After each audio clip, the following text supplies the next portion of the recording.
It's been a long time since Nebraska and Oklahoma have played, especially for you guys that are your age. What do you know, I guess, about the rivalry, and do you remember watching these, Nebraska and Oklahoma games? Yeah, growing up, it was always a big game, I know, and it's just something that when we got it on our schedule, we've really been looking forward to it, and they're gonna show us some pretty good things, but we got an opportunity to do something really special this weekend, so we're really excited for that. Do you have a sense of the history? Do the coaches talk about that at all?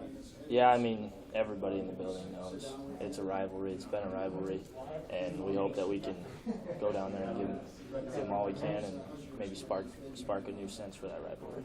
You've won a good amount of Nebraska-born players that have played in a lot of games, in the games so far this season. Like, what does it mean to you to see so many of you guys out there making contributions to the team? Yeah, the Nebraska kids got as much heart as anyone in the country, and being able to play with the N on our chest is just a huge deal. So, I mean, us Nebraska guys are going to come out and give everything we got, and I think it can help feed those other guys playing too, that we will work hard for them too. You guys started Saturday without Omar and without Oliver, and then Xavier goes down and Austin goes down. Like, how did you think that the skill group overall, and the receivers in particular, handled the attrition and just sort of playing through that as the game went on? That's tough to have some of those top guys go down, but I mean, we're pretty deep at both the tight end and receiver position, so I thought a lot of guys stepped up. Samari made a few huge plays, and there's just a bunch of guys in both those rooms that can make those plays, and as guys go down or as some guys draw more attention, there's got to be other guys that step up too. Just to clear, did the referees tell you that they called that offensive pass interference on you on the bottom side of that play? I was on the backside. I went and talked to him after. He said that they probably got the wrong number on that. Oh, really? Okay. So, yeah. Got it. But I was curious about that because in the play-by-play, but I was like, oh, he wasn't even near the play. Yeah. Who was on? Falk probably, or Hickman, one of the guys up on the numbers too. So, yeah. But I finished over there on my route, and they were going right to the other side on the national way. Yeah. Okay. So. How frustrating is that as an offense? Well, I mean, it was 3 times on Saturday when a scoring play got taken off the board.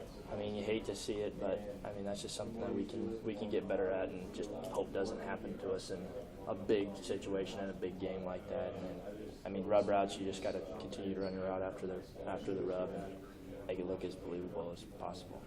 How do you, when you watch the game back on film, how do you guys evaluate what you did offensively? Because you win going away, but at the same time, like you said, a lot of points left out there.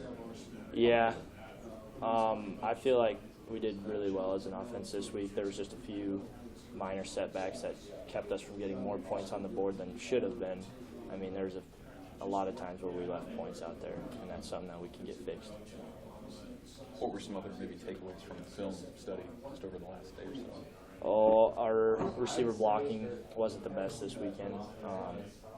We can really step up in that, and we've been drilling that really hard in practice. And then just having every play full speed, because we got guys now that have experience and can play. So if you run a guy off, run him off full speed, and we'll get a guy in there for you after that. So just I know you've played with Adrian for a long time now, but does it ever get normal watching him break out of the pocket like that and go for 70? You just come to expect it? Yeah, I really like when he does that. It's fun to chase him down or try to run with him, see if you're as fast as him, but he's pretty fast. But yeah, you can always expect that with Adrian. He's a heck of an athlete. He's played really well the last couple weeks, hasn't he? Yeah, he has. I expect him to have a really good game this weekend too. Wes, sorry if you answered this before, but those offensive pass interference penalties, can you just go through like what receivers are taught to do and like what refs are looking for, I guess, on those rub routes? Yeah, so we're thinking in our head we want to get in the defender's way, but you don't want to make it blatantly look like you're running into them. So you want to make it look like you're running a route. Keep your arms moving. Don't extend your arm or anything as you're running by them, and then just continue to run your route after you rub them. And that's something that we've got nicked for at the wrong times, of course. So we just got to keep working on that, and we do in practice. So I don't think it'll be a problem. What are the conversations like with the assistant coaches when you're in film and you're looking at those things and they take a touchdown off the board? Just what are the conversations like? There's a few that we didn't really like the calls on them, but I mean it's something that we can just continue to work on. So. Cool. Thank you.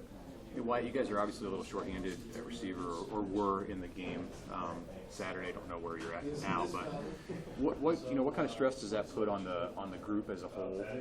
When you're dealing with what seems like kind of an unusual number pile up of injuries at pass catching spots.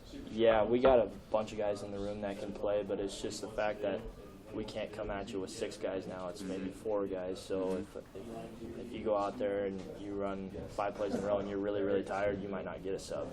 So that's just part of it. But there's plenty of guys in the room that can make plays and have experience now. So I got a lot of trust in who we got. What have you thought about the development of some of the younger guys who did get a chance on Saturday? Alante played a little more.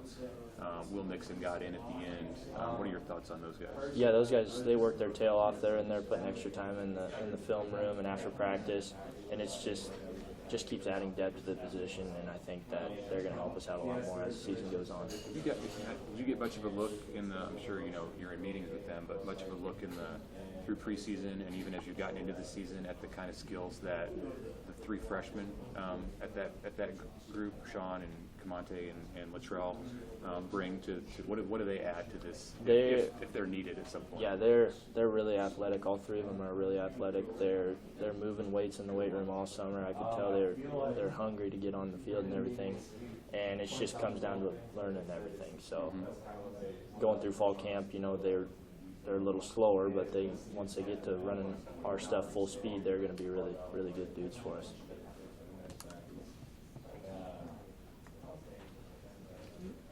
Thanks, Wyatt. Thank you.